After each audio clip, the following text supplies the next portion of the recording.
title that may have failed strip. When he called me, he asked whether I could say a few words.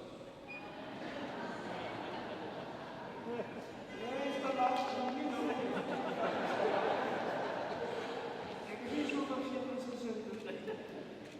But when I walked into the cathedral today, I saw I'm preaching a sermon. Now, that's why I'm not in the pulpit. You can see that I'm correct. I'm sure Archbishop Desmond Tutu will frown upon me if I climb into his pulpit looking like this. Nonetheless, my brothers and sisters, what we have heard from the gospel reading, those eightfold blessings from Jesus to that crowd that assembled around him on that day on the slope of that mountain in occupied Galilee. Keep in mind that this Jesus, speaking to that crowd, was a Palestinian Jew, born in occupied Palestine, occupied by the Roman Empire, born to an occupied people in occupied Galilee, a people oppressed and exploited and brutalized by the Roman Empire. Just as the people of Palestine today lives under the occupation of a brutal proxy empire. And they have to understand the words of Jesus, and we have to understand the word of Jesus as coming to an occupied, oppressed, brutalized people from an occupied, oppressed Palestinian. And so these blessings Jesus is uttering to them is meant to strengthen them in their struggles every day. It's meant to remind them that despite what your occupiers may call you, you are children of God. Despite the names they may flung at you, you are children of God. So if they call you whatever comes into, if they call you human animals, you are children of God. If they call you terrorists because you rise up against oppression and you claim the right that God has given you to your land and to your future and to your dignity and to your self-respect, if they call you a terrorist for doing that, remember that's what they call this Jesus who's talking to you today. You are children of God. And it's within that context that we hear these words that Jesus says that every blessing is not just a blessing for that moment. Remember this Jesus, as he spoke those blessings, he was speaking on behalf of God. And he was speaking from the heart of God. And he was reminding those occupied, oppressed, and brutalized people that from the mouth of God I am giving you a promise. You shall be blessed if you are thirsty and hungry for righteousness. That means justice. That means if you fight for justice every day. That means if you stand up for justice every day. That means if you stand beside those who fight for justice every day. Blessed are you. That's a promise God gives. Jesus says he's giving that promise and he is intending to keep that promise. And he did keep that promise. When they called him Beelzebub because he stood up for his occupied, oppressed, and brutalized people, he was keeping his promise. When they called him names and when they made plans to kill him, he was talking on behalf of those brutalized people. He was making a promise to them, and he was intending to keep his promise. And so when they laid false charges against him, and when they whipped him, and when they mocked him, and when they hauled him up on a cross and let him hang there, it was because Jesus was keeping his promise. Blessed are those who are persecuted for what they do in my name, for those who are born in my name, for those who are made in my image and in my likeness. Blessed are you. That's a promise. It does not fade, because even when they thought they had killed him, even when they thought they had laid him in a tomb, even when they thought that after 3 days he will never be able to rise up again, on that third day, early in that morning, he rose from the dead because he had a promise to keep. People of Cape Town, in this church today, you are gathered here because we have a promise to keep. We are here to say to the people of Gaza and the people of Palestine, in your struggles for justice, you will never be alone, because we have a promise to keep. Now, we are not always as faithful as we should be. We are not always as strong as we should be, even though we are not there where the bombs are falling. We are here today because we want to say to the Palestinians, but that's far away. And we try our best, but what we do because we know that there is a sacred promise, and we have a promise to keep today and always, not just because Nelson Mandela said so in 1995, but because Jesus told us so, and because we have a sacred bond with our brothers and sisters in Palestine, in Gaza today. The bombs are not falling on us, but we feel the pain as if it is falling on us. That's why we came together, 10,000 that first Sunday in Salt River, and about 200,000 just the other day, because we have a promise to keep.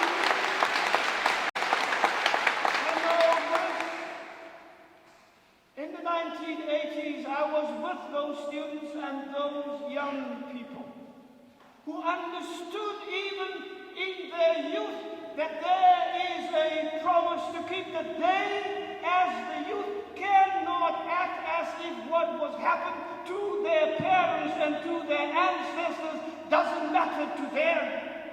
And so I saw them from 1976 onwards into the 1980s, day after day after day, standing up, marching, facing the police, facing guns, facing the dogs, facing the tear gas, being thrown into prison, being tortured, killed on the streets, killed in the prison, thrown from helicopters on the hard ground of the soil of this land, their blood mixing with that of their ancestors from 350 years ago until that very moment. Why?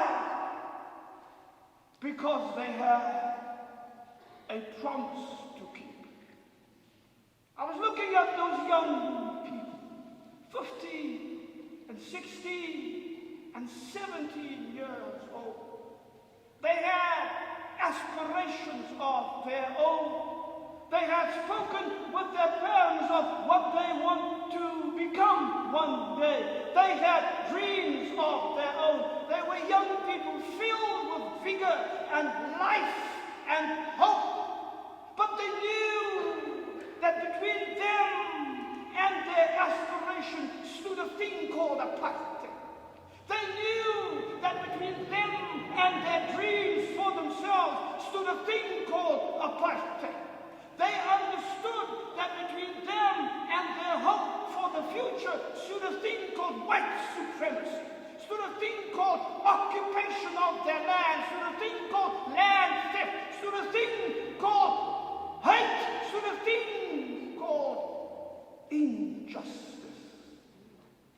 And that's why they got up every morning, and despite their own dreams, and despite their hope for themselves, and despite what they may have thought they want to become, one day they offered themselves, they put their lives on the line, they sacrificed their lives. I saw them marching, and next to them, their comrade of 16 or 17 or 19 was shot dead by the police. We went to that funeral. We mourned at that funeral. But Monday, when they called for a new march, there they were again, facing the dogs, facing the police, facing the tear gas, facing torture, facing prison, facing death. Why? Because they understood we have a promise to keep. And that is why they understood the language of the young people of Gaza and of all of Palestine. And I could not help but think about that Wednesday. When was it? The 1st of November, that Wednesday, when we were supposed to have a march and it was turned into a picket. And the young people came to me and said, this is not our decision. This is a backdoor decision not taken by us. We are going to march. And when I finally got off the truck and I came into the street, what I saw reminded me so much of 1985. Gaspers in the streets of Cape Town in 2023. Trucks in the streets of Cape Town. Do you remember those open trucks with that barbed wire? That when they let it go, it's like vomit. The devil spills out onto the streets for our children to be caught in. I heard the words from policemen that I haven't heard since 1985. 5 minutes to disperse, 5 minutes to disperse, 5 minutes to disperse. Young people, and I asked them, are you going home? No, they said, we came to march, and forward we shall march. And back and forth and back and forth. And one of the most beautiful moments of this year, for me, was to see how disciplined our young people were that day. How clear they were in their actions on that day. How fearless they were that day. How determined they were that day. And because they were so fearless, because they were so determined, because they were so faithful, this generation understood we have a promise to make true. That's why they did what they did. I will tell you, an even greater beautiful moment, when the colonel, I forget his name, there were 3 colonels that day. I mean, our kids bring out 3 colonels who were on the phone to the brigadier, and the brigadier was on the phone to the minister, and all the young people said, we don't march. We're not going anywhere, we're going to march. And the most beautiful thing is when he came to me and he said, please tell them to give me 5 minutes to tell my men to walk away. Woo!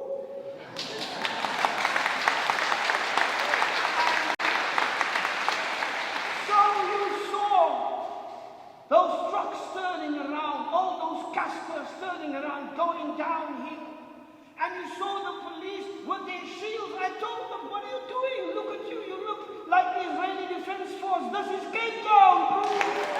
South Africa 2023. And you see those police turn around, marching information away from our our young people, and they marched that day. Oh, God is great and God is good. A young people knowing we have a promise to keep.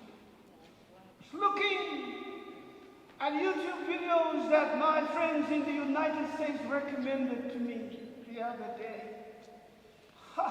300,000 people on the streets of Washington, D.C.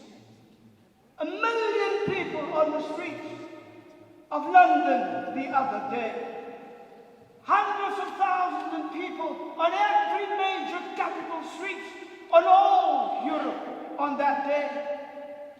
Thousands upon thousands upon thousands of Jews in America standing up, occupying Grand Central Station, 400 of them arrested. And that was not enough. They moved to the Statue of Liberty and they occupied the Statue of Liberty, and what you could hear that nobody would ever drown out was not in my name, not in my name, not in my name. God bless our Jewish brothers and sisters who stood up for what was right as they stand up today to warm our hearts. I have hardly been so moved in a long time when I saw that and when I heard that and when I heard this today. Why? Because we understand we have a promise to keep.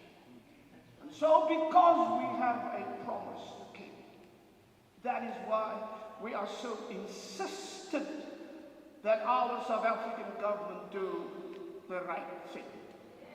We have a promise to keep, Mr. Ramaphosa.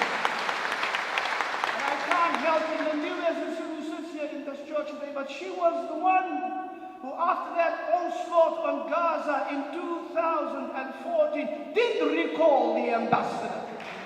And so what they did the other day, when she did that, she was punished for it. They demoted her for doing the right thing. But thank you, my sister, for doing what is right, because you heard the voice of the people. That was the promise you gave. Even though nobody in your organization or in your government stood by you. But now, who stands by you? 10,000 Cathedralians. Who stands by you? 100,000 Cathedralians. Who stands by you? 200,000. Who stands by you? Thousands of Jews in New York and in Peru. Who stands by you? Those who hunger for thirst, for justice, they are standing with you. Blessed are you, said Jesus, and that's a promise that God will keep. So, we are saying once again, it's a very good thing, and thank you that you are going to take Mr. Netanyahu and the criminals who govern with him to the criminal court. That's fine. But the criminal court must do what the criminal court must do. We must do what we must do. So shut down this embassy right now. Still what we say. Still what we say. So that BDS becomes government policy. That's what we say. Cut all trade ties with apartheid Israel. That's what we say. Cut all cultural ties with apartheid Israel. That's what we say. That's what we can do. That's what we can do. And we are not saying, Mr. Ramaphosa, this because we are arrogant. We're not saying this because we think we are better than others. We're simply demanding this because we as South Africans have a promise to keep. We promise God. We promise luxury. We promise God. We promise ourselves today. We have a promise to keep. And so we will not stop until this occupation is over because we have a promise to keep. We will not stop until this war is ended right now because we have a promise to keep. We will not stop until every Palestinian child has a life and a future to look forward to. We have a promise to keep. And so we will stand here today. We will stand up tomorrow. We will stand up the next day. We will stand as long as it takes because we have a promise to keep. Blessed are you because you have a promise to keep. Blessed are you peacemakers, because you have a promise to keep. Blessed are you justice seekers, because you have a promise to keep. Blessed are you if you do what you know in your heart